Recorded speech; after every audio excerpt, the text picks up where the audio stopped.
सतनाम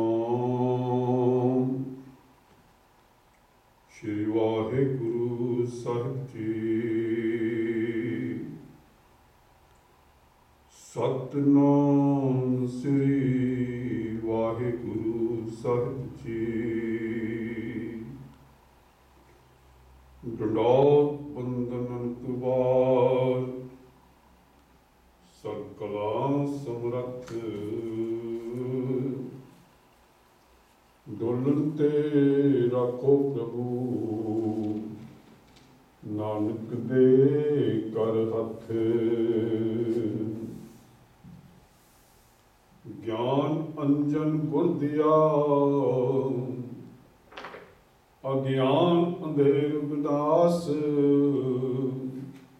हर कृपा ते संत भेटिया नानक मन परगास। श्री वाहिगुरु जी सतनाम श्री वाहिगुरु जी। सुनिए ईश्वर वर्मा इंद सुनिए मुख सलाहन मंद। सुनिए ईश्वर वर्मा इंद सुनिए मुख सलाहन मंद। सुन जोग जुगत तन भेद सुनिए शास्त्र सिमरत वेद। नानक भगता सदा विगास सुनिए दुख पाप का नास। नानक भगता सदा विगास सुनिए दुख पाप का नास। वाहिगुरु जी का खालसा वाहिगुरु जी की फतेह। परम सत्कारयोग गुरु रूप साध संगत जी, आप जी ने सतगुरु नानक देव जी महाराज की अमर रचना जपजी साहिब की 9वीं पौड़ी का पाठ सरवण किया है। जपजी साहिब के चल रही विचार लड़ी विच असी हुण तक 8 पौड़ियों के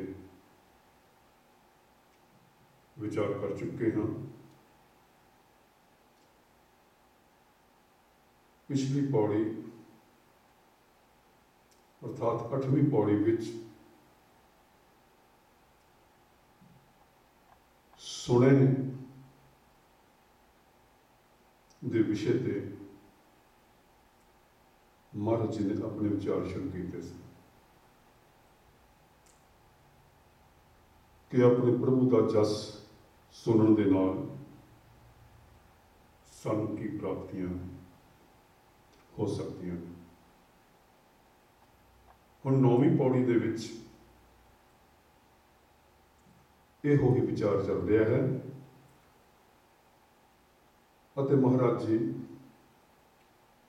होर अनेकों मिसालां दे के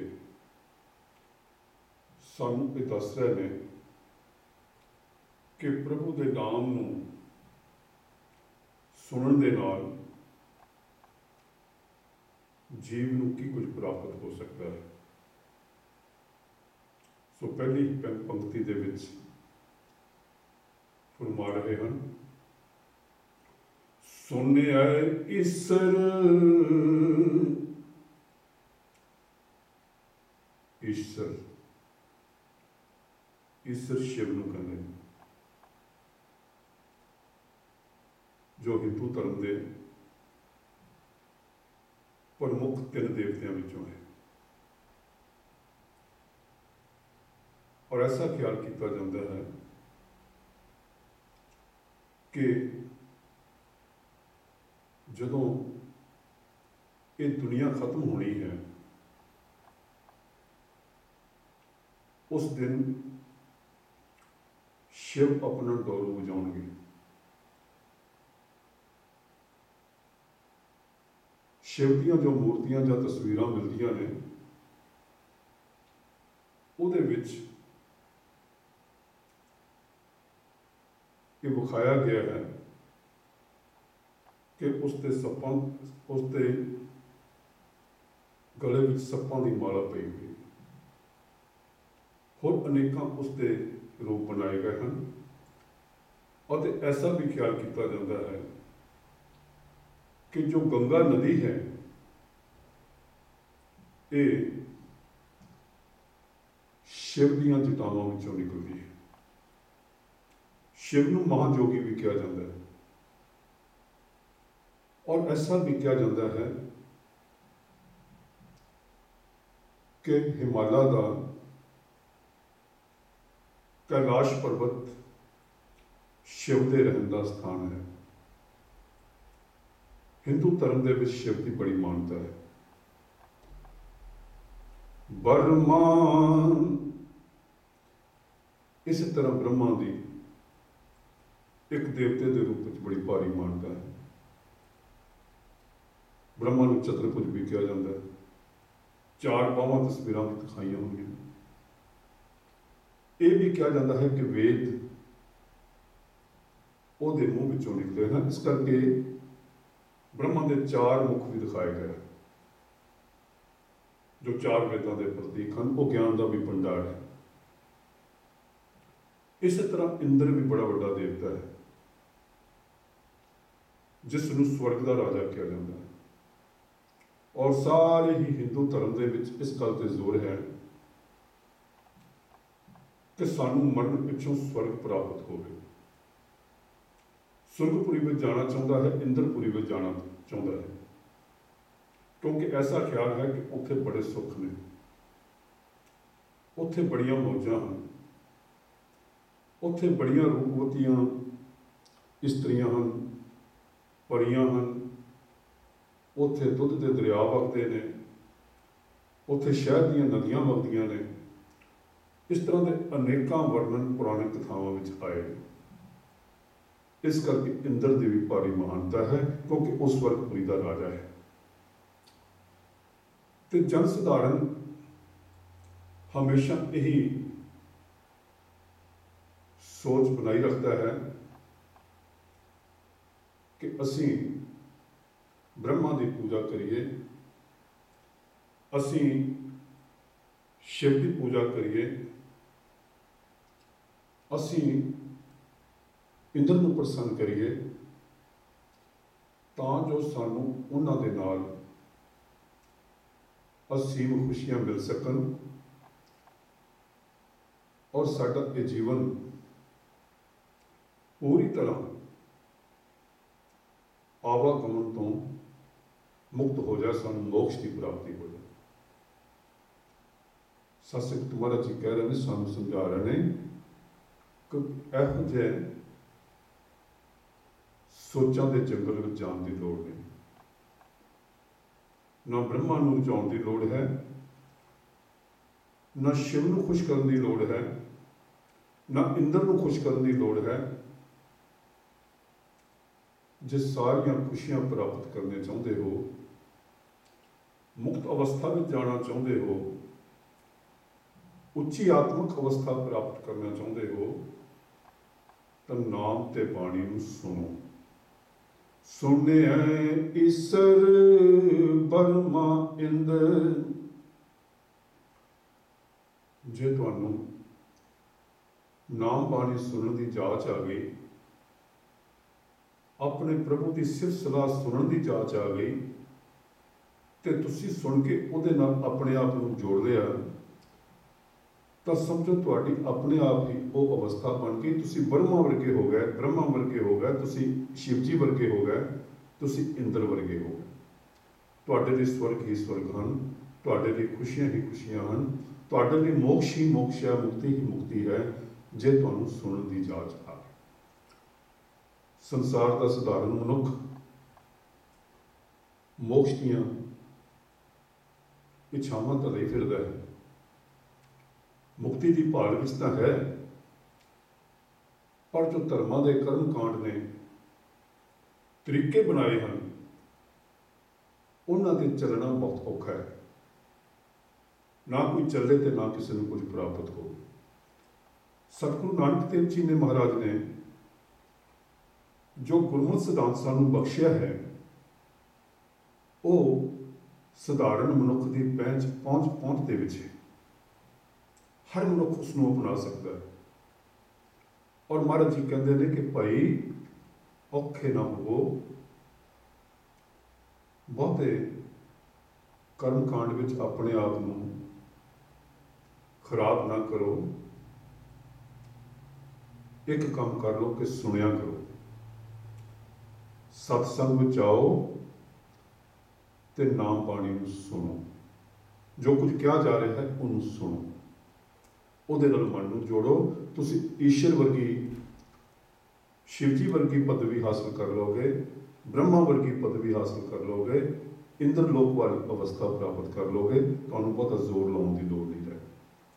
ਸੁਣਿਆ ਈਸ਼ਰ ਬਰਮਾ ਇੰਦਰ, ਹੋਰ ਕਹਿ ਰਹੇ ਹਨ, ਸੁਣਿਆ ਮੁਖ ਸਲਾਹਨ ਮੰਦ।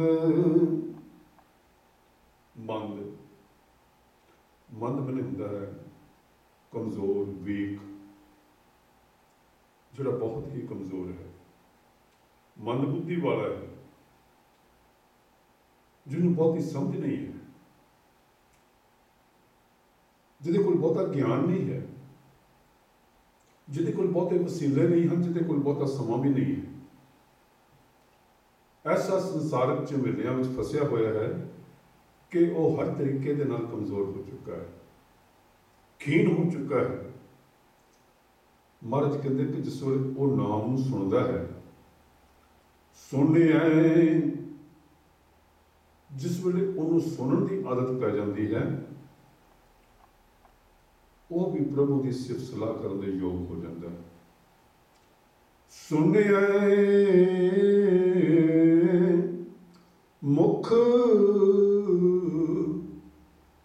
ਮੁਖ ਮੂੰਹ ਤੋਂ, ਆਪਣੇ ਮੂੰਹ ਤੋਂ ਸਲਾਹਨ ਮੰਦ, ਉਸ ਪ੍ਰਭੂ ਦੀ ਸਿਫਤ ਸਲਾਹ ਕਰਨ ਲੱਗ ਪੈਂਦਾ ਹੈ। ਰੱਬ ਦੇ ਪਾਸੇ ਲੱਗਣ ਲਈ ਬਹੁਤਾ ਜ਼ੋਰ ਲਾਉਣ ਦੀ ਲੋੜ ਨਹੀਂ ਹੈ, ਬਹੁਤੇ ਕਸ਼ਟ ਚੱਲਣ ਦੀ ਲੋੜ ਨਹੀਂ ਹੈ। ਸਭ ਤੋਂ ਸੁਖੈਨ ਤੇ ਸੌਖਾ ਰਾਹ ਮਹਾਰਾਜ ਜੀ ਦੱਸ ਰਹੇ ਨੇ ਕਿ ਸੁਣੋ। ਭਾਵੇਂ ਤੁਸੀਂ ਅਲਪ ਬੁੱਧੀ ਦੇ ਮਾਲਕ ਹੋ, ਤੁਹਾਡੇ ਕੋਲ ਜ਼ਿੰਦਗੀ ਦੇ ਬਹੁਤੇ ਵਸੀਲੇ ਨਹੀਂ, ਤੁਹਾਡੇ ਕੋਲ ਧਨ ਨਹੀਂ, ਤੁਹਾਡੇ ਕੋਲ ਦੌਲਤ ਨਹੀਂ, ਤੁਸੀਂ ਵੱਡੇ ਵੱਡੇ ਹਵਨ ਤੇ ਯੱਗ ਨਹੀਂ ਕਰ ਸਕਦੇ, ਕਰਮ ਕਾਂਡ ਦੇ ਖਰਚਿਆਂ ਨੂੰ ਬਰਦਾਸ਼ਤ ਨਹੀਂ ਕਰ ਸਕਦੇ, ਤੁਸੀਂ ਮਨ ਦੇ ਕਮਜ਼ੋਰ ਹੋ। ਫਿਰ ਵੀ ਜੇਕਰ ਤੁਸੀਂ ਸੁਣੋਗੇ, ਆਪਣੇ ਪ੍ਰਭੂ ਦੀ ਹੋ ਰਹੀ ਸਿਫਤ ਸਲਾਹ ਦੇ ਵਿੱਚ ਆਪਣੇ ਆਪ ਨੂੰ ਸ਼ਾਮਿਲ ਕਰ ਲਓਗੇ, ਕੰਨਾਂ ਨੂੰ ਇਹਦੇ ਨਾਲ ਜੋੜ ਲਓਗੇ, ਤਾਂ ਤੁਸੀਂ ਵੀ ਬਹੁਤ ਉੱਚੀ ਅਵਸਥਾ ਪ੍ਰਾਪਤ ਕਰ ਲਓਗੇ। ਤੁਹਾਡੀਆਂ ਸਭ ਕਮਜ਼ੋਰੀਆਂ ਢੱਕੀਆਂ ਜਾਣਗੀਆਂ, ਤੁਹਾਡੀਆਂ ਸਭ ਮੁਸ਼ਕਿਲਾਂ ਆਸਾਨ ਹੋ ਜਾਣਗੀਆਂ, ਕਿਉਂਕਿ ਵਾਹਿਗੁਰੂ ਦਾ ਜਸ ਸਰਵਣ ਕਰਨਾ, ਪ੍ਰਭੂ ਦੀ ਸਿਫਤ ਸਲਾਹ ਨੂੰ ਸੁਣਨਾ ਇੱਕ ਬਹੁਤ ਹੀ ਵੱਡੀ ਅਵਸਥਾ ਨੂੰ ਪ੍ਰਾਪਤ ਕਰਨ ਦਾ ਰਾਹ ਹੈ, ਮਾਰਗ ਹੈ। ਸੁਣਿਆ ਮੁਖ ਸਲਾਹਨ ਮੰਦ, महाराज जी होर दस रहे ने, सुनिया जोग जुगत तन भेद। साढ़े बड़ा ही जोर लगा हुआ है संसार का कि योगा करना है, योगा करना है। योग दियां अनेकां क्रियावां हैं, अनेकां आसन हैं और शरीर के अंदर प्राण वायु को कंट्रोल करने लई योगी लोग अनेकां ही तरीके दसते हैं। बहुत ही कठिन क्रियावां हैं और क्या जाता है कि योगी प्राणायाम करके कुंडली शक्ति को जगा के दसम द्वार दे विच अपने आप को स्थित कर लेंगे हैं, जिथे अनहद नाद वजदा है, संगीत वजदा है, कंटीन्यूअस संगीत होंदा है जो जीवन को खुशी दिंदा है, परम आनंद की बख्शिश करता है, जिस तो जोगी लंबी उम्र भोगता है। और ऐसा भी कहा जाता है कि जोगी अमर हो जाता है। सो वो अवस्था प्राप्त करने लई, दसम द्वार की अवस्था प्राप्त करने लई योग पंथ अनेक प्रकार दी जुगतां दसदा है, तरीके दसदा है, पर साधारण मनुख उन्होंने किवें करे? साधारण मनुख के वस दा रोग नहीं। योग ਦੀਆਂ क्रियावां ਨੂੰ अपनाउणा, उन्हां ते अमल करना ਅਤੇ उन्हां राही प्राप्ति करनी साधारण मनुख की कैपेसिटी तो बहुत अगे की गल है, क्योंकि आम जीवन में जिउंदा होया मनुख इन्हां चीज़ों लई समा ही नहीं कर सकता। तो महाराज कहते हैं कि भाई तुहानूं ये करन दी लोड़ नहीं है। योग दीयां जितनियां भी जुगतां हैं, योग के जितने भी तरीके हैं, योग दीयां जितने भी क्रियावां हैं, प्राणायाम के जितने भी तरीके हैं, जो कुछ तुसी उन्हां दे नाल प्राप्त करने बारे सोचते हो, वो जेकर तुसी अपने इष्ट देवी, अपने वाहिगुरु नूं, अपने प्रभु नूं, अपने परमात्मा नूं अपने सामने जान के उहदा जस सरवण कर लवो तो तुहानूं सारे वो प्राप्त हो जाएंगे। सुनिया जोग जुगत, सुनने नाल योग दीयां जुगतां प्राप्त होंदियां, योग दीयां सारियां विधियां प्राप्त हो जांदियां। तन भेद, तन शरीर, जिहड़ा साडा शरीर है, इहदे की भेद हैं, की रहस्य हैं। साध संगत योग मत वाले अनेक नाड़ियां का जिक्र करते हैं, जिन्हां विच प्राण वायु चलती है, जिन्हों कंट्रोल करके प्राण वायु नूं चला के जोगी आत्मिक सुख प्राप्त करना चाहते हैं। सब तो बड़ी सुखमना नाड़ी है, इड़ा नाड़ी है और पिंगला नाड़ी है। ये तीन प्रमुख नाड़ियां हैं जिन्हां विचों प्राण वायु चलती है। इन्हों तरबीनी भी किया है, जिवें तीन दरिया इकट्ठे होंदे ने, ये साडे अंदर प्राण वायु के मार्ग हैं। इस प्रकार के अनेकां ही होर अंदर के रहस्य हैं जिहदे बारे योग मत गल करदा है। अज विज्ञान का युग है और सर्जरी दे विच मनुख ने कमाल की शक्ति हासिल कर ली हुई। कई प्रकार के ट्रांसप्लांट हो रहे हैं, दिल का ट्रांसप्लांट है, किडनी का ट्रांसप्लांट है। सारे शरीर को खोल के सर्जन जिहड़े हैं वो नवे तो नवे औखे तो औखे ऑपरेशन कर देंगे। पर वो जो योग दी नाड़ियां हैं, जिहड़े योग मत दे विच भेद दसे गए हैं, वो शायद किसी सर्जन भी अज तक नहीं लभ सके। सो वो रहस्य जोड़े ने वो आम मनुख जोड़ा है कितों लभ रहा है। सो महाराज कहते हैं कि भाई तुहानूं उधर भी पैण की लोड़ नहीं, जे अंदरले भेदां नूं जानना है तो भी तुसीं नाम नूं सुनो, बाणी नूं सुनो। सुनिया जोग जुगत तन भेद, तुहानूं शरीर के सारे भेद समझ आ जाएंगे। महाराज ने बाणी दे विच शरीर के एक एक अंग की जो ड्यूटी है, कन्ना ने की करना है, अखा ने की करना है, मस्तक ने की करना है, हत्था ने की करना है, पैरों ने की करना है, बाणी विच थां थां दे उत्ते इस बारे सानू जानकारी देती है। तो जो असीं नाम सुनांगे, बाणी नूं सुनांगे, सानू समुचे शरीर की समझ आ जाएगी, ये भेदां का ज्ञान हो जाएगा। फिर सानू औखियां क्रियावां द्वारा ये भेद जानने की कोई लोड़ नहीं रहेगी। इस करके महाराज जी सानू इस पासे वल लगा रहे हैं। सुनिया जोग जुगत तन भेद, जोग दियां जुगतां शरीर के भेद सुनने के नाल प्राप्त हो सकते हैं। इस करके अपने प्रभु का जस सरवण करो, सत्संग विच आके सुनो, ध्यान नाल सुनो। सुनिए सासत सिमरत वेद, मनुख के कोल अनेकां ही ज्ञान के ग्रंथ हैं जो आदि काल तो ही जिंदगी के भेदों बारे दसते आए हैं।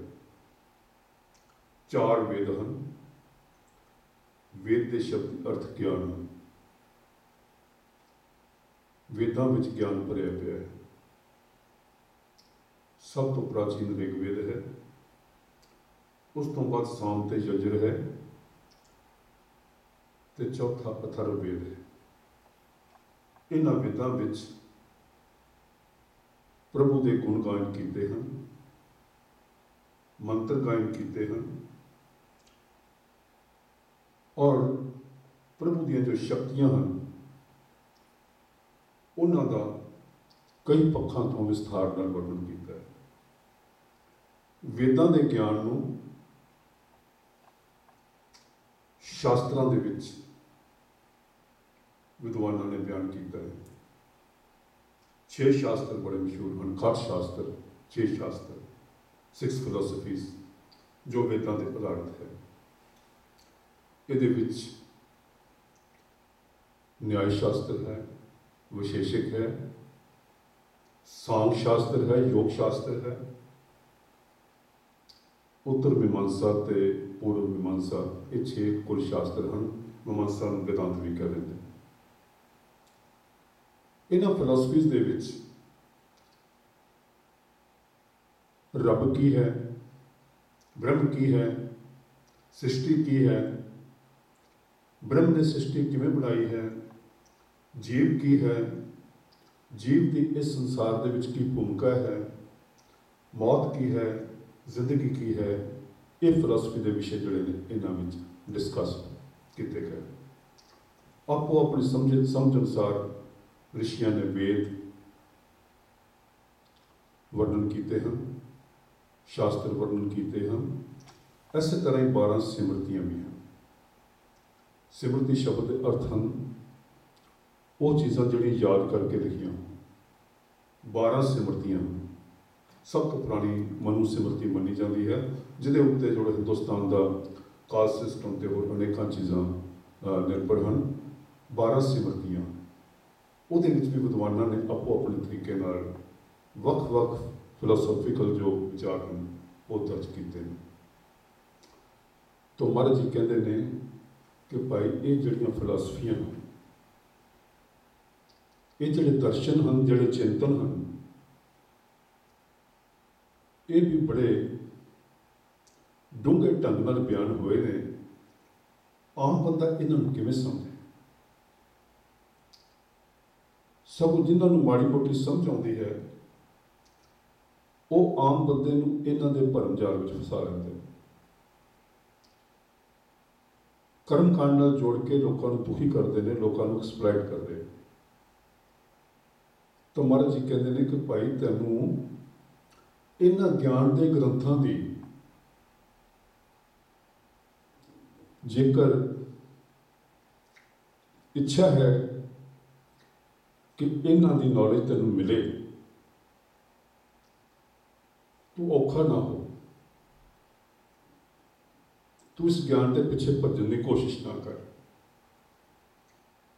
क्योंकि ज्ञान का मार्ग औखा मार्ग है। सतगुरु जी का मार्ग जो है प्रेम का मार्ग है, प्रेम ते भक्ति का मार्ग है। ज्ञान इसका हिस्सा है। केवल इकल्ला ज्ञान जिहड़ा है वह खोखला है, वो कोई अर्थ।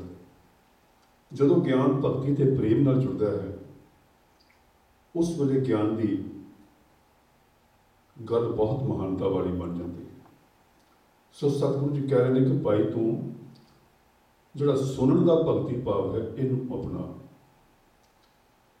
जे तू नाम बाणी नूं सुनन लग पेगा, सत्संग में आके सरवण करेगा, सासत सिमरत वेद, तेनू शास्त्रों की भी समझ आ जाएगी, तेनू सिमरतियों का ज्ञान भी हासिल हो जाएगा, तेनू वेदां का ज्ञान भी हासिल हो जाएगा। इन्हां ग्रंथों को पढ़न की लोड़ नहीं, तेरे को टाइम ही नहीं। इहो जिहा जीवन तेनू मिलिया है जिहदे विच इतनी दौड़ भज है। अपने संसार के जो मसले हैं, परिवार के जो मसले हैं, जो गृहस्थ के मसले हैं, उन्हां नाल निपटन करके तेरे को वेल ही नहीं। पर सत्संग में आके एक कड़ी दो कड़ी जिन्ना भी तेनू टाइम मिलिया है, जेकर आके तू सुनन लग पवे, जिथे तेरे प्यारे की प्रशंसा हो रही, जिथे कीर्तन हो रहा है, जिथे कथा हो रही है, ਉਹਦੇ ਨਾਲ तू अपने आप ਨੂੰ जोड़ ਅਤੇ सुन, ध्यान ਨਾਲ सुन। जे सुनेगा, सुनिया सासत सिमरत वेद, तेनू शास्त्रों का ज्ञान हो जाएगा, तेनू सिमरतियों का ज्ञान हो जाएगा, तेनू वेदों का ज्ञान प्राप्त हो जाएगा। अंतलीਆਂ पंक्तियां विच महाराज जी फिर उसे गल नूं दोहरा रहे हैं, जिहड़ा कि इन्हां 4 पौड़ियां का केंद्र बिंदु है कि सुनने दे नाल प्रभु के भगतां नूं सਦੀवी खुशी मिलती है। वो खेड़े में आउंदे ने, टिका में आउंदे ने, और साडे दुखां ते पापां दा नास हुंदा है सुन के। नानक भगतां सदा विगास, नानक जी कह रहे हैं कि प्रभु के भगत सत्संगी जो सत्संग में आउंदे ने, नाम ते बाणी नूं नेम नाल सुनते हैं, उन्हां भगतां दे अंदर, उन्हां दे हिरदे विच नाम रूपी कमल का फुल खिड़ पैंदा है। और वो खेड़ा कुछ पलों का खेड़ा नहीं है, हमेशा वास्ते वो खेड़ा उन्होंने अंदर आ जाता है। सदा विगास, विगास खुशी खेड़ा, जिहड़े नाम सुनन लग पैंदे ने, बाणी नूं सुनन लग पैंदे ने, वो सदैवी सुख प्राप्त कर लेंदे ने। उन्हां दी आत्मा आनंदित हो जाती है, उन्हां दी आत्मा जिहड़ी है पूरी तरह खिड़ जाती है। सुने दुख पाप का नास, सो सुनन दे नाल, प्रभु की सिफत सलाह नूं सरवण करन दे नाल साडे दुख भी दूर हो जाते हैं, अते साडे पाप जिहड़े ने उन्हां दा भी नाश हो जाता है, वो खत्म हो जाते हैं। ना कोई दुख रहेगा, ना कोई भुख रहेगी, ना कोई पापों का डर रहेगा, क्योंकि असी नाम सुन के, नाम बाणी नाल जुड़ के सतगुरु जी दीयां बख्शां दे पात्र बन जावांगे। साड़ियां जो भी मुश्किलां हैं वो सतगुरु जी ਆਪ ਹੱਲ ਕਰਨਗੇ। ਵਿੱਚ ਕਰਤਾ ਪੁਰਖ ਲੋਆ ਵਾਲ ਨਾ ਵਿੰਗਾ ਹੋ। ਫਿਰ ਸਾਡਾ ਵਾਲ ਵੀ ਵਿੰਗਾ ਨਹੀਂ ਹੋਏਗਾ, ਕਿਉਂਕਿ ਅਸੀਂ ਵਾਹਿਗੁਰੂ ਦੇ ਨਾਲ ਜੁੜ ਜਾਵਾਂਗੇ। ਸਾਧ ਸੰਗਤ, ਸਤਿਗੁਰੂ ਜੀ ਦੇ ਇਹਨਾਂ ਬਚਨਾਂ ਨੂੰ ਸੁਣ ਕੇ ਅਸੀਂ ਇਹ ਮਨ ਬਣਾਈਏ ਕਿ ਅਸੀਂ ਨੇਮ ਨਾਲ ਸਤਸੰਗ ਵਿੱਚ ਜਾਈਏ, ਪ੍ਰਭੂ ਦੀ ਸਿਫਤ ਸਲਾਹ ਨੂੰ ਸੁਣੀਏ, ਤਾਂ ਕਿ ਸਭ ਪ੍ਰਕਾਰ ਦੇ ਗਿਆਨ ਸਾਨੂੰ ਪ੍ਰਾਪਤ ਹੋਣ, ਸਾਡੇ ਦੁੱਖ ਦੂਰ ਹੋਣ ਅਤੇ ਸਾਡੇ ਪਾਪਾਂ ਦਾ ਹਮੇਸ਼ਾ ਵਾਸਤੇ ਖਾਤਮਾ ਹੋ ਜਾਏ। ਅਸੀਂ ਆਵਾਗਮਨ ਦੇ ਚੱਕਰ ਵਿੱਚੋਂ ਨਿਕਲ ਕੇ ਉਸ ਪ੍ਰਭੂ ਦੀ ਜੋਤ ਦਾ ਹਿੱਸਾ ਬਣ ਜਾਈਏ। ਸਤਿਗੁਰੂ ਸਾਡੇ ਤੇ ਬਖਸ਼ਿਸ਼ ਕਰਨ, ਕਿਰਪਾ ਕਰਨ, ਸਾਨੂੰ ਸੁਣਨ ਦੀ ਅਵਸਥਾ ਪ੍ਰਾਪਤ ਹੋ ਜਾਏ। ਵਾਹਿਗੁਰੂ ਜੀ ਕਾ ਖਾਲਸਾ, ਵਾਹਿਗੁਰੂ।